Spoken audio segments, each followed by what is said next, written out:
नमस्कार दोस्तों, मैं हूँ ऋचा सिन्हा और मेरे चैनल पे आप सभी का बहुत बहुत स्वागत है। दोस्तों, आज हम बात करने वाले हैं गुप्त नवरात्रों से संबंधित। दोस्तों, हिंदू पंचांग के अनुसार साल में 4 नवरात्रियाँ आती हैं। उनमें से 2 नवरात्रि प्रगट नवरात्रि होती है और 2 नवरात्रि गुप्त नवरात्रि होती है, जिनका कि बहुत कम लोगों को ही पता होता है। इनको गुप्त इसलिए कहा जाता है क्योंकि ये गुप्त रूप से मनाई जाती हैं और प्रगट नवरात्रि बहुत ही धूमधाम से मनाई जाती है।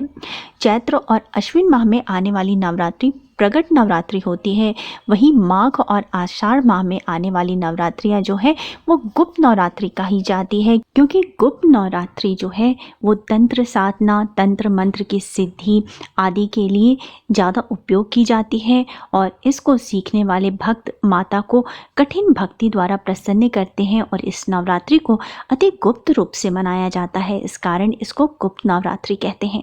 गुप्त नवरात्रों में 10 महाविद्या देवियों की आराधना की जाती है और ये देवियां हैं तारा, त्रिपुरा सुंदरी, भुवनेश्वरी, छिन्नमस्तिका, काली, त्रिपुर भैरवी, धूमावती, बगलामुखी आदि। गुप्त नवरात्रों में जो है साधक, तांत्रिक आदि बहुत कठिन साधना करते हैं, माँ के जागृत 10 महाविद्या देवियों की साधना करते हैं और गुप्त रूप से साधना को करते हैं। इसी कारण उन्हें अति शीघ्र जो है सिद्धि की प्राप्ति होती है। और दोस्तों, जो पहली गुप्त नवरात्रि होती है वो माघ माह के शुक्ल पक्ष की प्रतिपदा तिथि से शुरू होती है, जो कि इस साल अर्थात 2022 में शुरू होगी 2 फरवरी बुधवार के दिन से, और गुप्त नवरात्रों का समापन होगा 11 फरवरी शुक्रवार के दिन। और इस बार गुप्त नवरात्रों पे 2 विशेष संयोग भी बन रहे हैं जिनको अत्यंत शुभ माना जाता है। पहला संयोग है रवि योग और दूसरा है सर्वार्ध सिद्धि योग। ये दोनों संयोग जो हैं किसी भी पूजा आराधना के लिए, तंत्र साधना के लिए, मंत्र सिद्धि के लिए अत्यंत शुभ माने जाते हैं। और दोस्तों, अगर आप गुप्त नवरात्रों में घट स्थापना करके माँ की आराधना करना चाहते हैं तो घट स्थापना की जाएगी प्रतिपदा तिथि को, जो कि है 2 फरवरी बुधवार के दिन, और प्रतिपदा तिथि प्रारंभ हो जाएगी 1 फरवरी को ही सुबह के 11:15 से और ये रहेगी 2 फरवरी के सुबह के 8:31 तक। तो दोस्तों, घट स्थापना का शुभ मुहूर्त होगा 2 फरवरी को सुबह के 7:07 से सुबह के 8:31 तक। ये पूरे 1 घंटे 23 मिनट का मुहूर्त है। इस बीच में आप घट स्थापना कर सकते हैं। परंतु दोस्तों, अगर आप गुप्त नवरात्रों के 9 दिनों में तंत्र साधना करना चाहते हैं तो आपको मेरी ये सलाह है कि हमेशा किसी योग्य गुरु के मार्गदर्शन में ही तंत्र साधना करें, क्योंकि तंत्र साधना में किसी भी गलती के हो जाने से साधक को बहुत ही विपरीत परिणाम भोगने पड़ जाते हैं। अगर आप गृहस्थ हैं तो हमेशा मेरी ये सलाह रहेगी कि आप गुप्त नवरात्रों के 9 दिनों में सात्विक पूजा करें, घट स्थापना करें। 9 दिनों तक माँ के विभिन्न स्वरूपों की, जैसे कि पहले दिन जो है शैलपुत्री, फिर ब्रह्मचारिणी, चंद्रघंटा, कुष्मांडा, स्कंद माता, कात्यायनी माँ और कालरात्रि माँ, महागौरी और सिद्धिदात्री माता की पूजा करें, जैसे हम हर नवरात्र में करते हैं। सात्विक जीवन शैली अपनाएं और माँ की सेवा में खुद को समर्पित करें। साथ ही दोस्तों, गुप्त नवरात्रि में अगर आप पूजा किसी खास मनोकामना सिद्धि से कर रहे हैं तो एक बात विशेष ध्यान में रखें कि गुप्त नवरात्रि की पूजा को, साधना को आपको गुप्त रखना है, किसी को बताना नहीं है।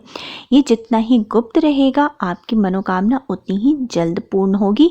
खासकर अगर आप मंत्रों का जप करते हैं तो वो आपको रात्रि के समय करना चाहिए। गुप्त नवरात्रि के दौरान आप कलश स्थापना कर, अगर आप 9 दिनों का व्रत का संकल्प लेते हैं तो 9 दिनों तक आप व्रत करें, मंत्र का जप करें, चालीसा या सप्तशती का पाठ करें और दोनों समय माँ की आरती करें, माँ को भोग अर्पित करें। सबसे सरल और उत्तम भोग है लौंग और बताशा, जो कि माँ को अत्यंत प्रिय भी है, तो आप ये भोग अर्पित कर सकते हैं। ऋतुफल अर्पित कर सकते हैं, माँ को पुष्प अर्पित करें। माँ के लिए लाल फूल सर्वोत्तम है। माँ को आग, मदार, दूब और तुलसी बिल्कुल भी न चढ़ाएं। पूरे 9 दिनों का अपना खान पान और आहार सात्विक रखें, अपना व्यवहार सात्विक रखें, ब्रह्मचर्य का पालन करें। गुप्त नवरात्रि में अखंड ज्योत भी जलाई जाती है। अगर आप चाहें तो अखंड ज्योत भी जला सकते हैं। और अगर आप कामना पूर्ति के लिए माँ से प्रार्थना करना चाहते हैं तो गुप्त नवरात्रि में आप ओम ऐं ह्रीं क्लीं चामुंडाय विच्चे मंत्र का जप कर सकते हैं। माँ की सात्विक रूप से पंचोपचार से पूजा करने के बाद माँ के सामने घी का एक बड़ा सा दीपक जलाएं और आप इस मंत्र का 108 बार आप जप करें। माँ से अपनी कामना पूर्ति का आग्रह करें। पूजा खत्म होने के बाद माँ की आरती करें, साथ ही क्षमा प्रार्थना भी जरूर करें। इस प्रकार से 9 दिनों तक माँ की पूजा अर्चना पूरे विश्वास के साथ करें।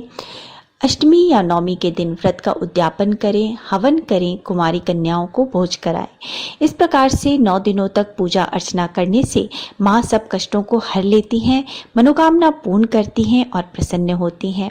दोस्तों, गुप्त नवरात्रि के महत्व को बताने वाली एक कथा भी पौराणिक ग्रंथों में मिलती है। कथा के अनुसार एक समय की बात है कि ऋषि श्रृंगी एक बार अपने भक्तों को प्रवचन दे रहे थे कि भीड़ में से एक स्त्री हाथ जोड़कर ऋषि से बोली कि गुरुदेव, मेरे पति दुराचारी है, दुर्व्यवहारी हैं, जिसके कारण मैं किसी भी प्रकार का धार्मिक कार्य, उपवास, व्रत अनुष्ठान नहीं कर पाती हूँ।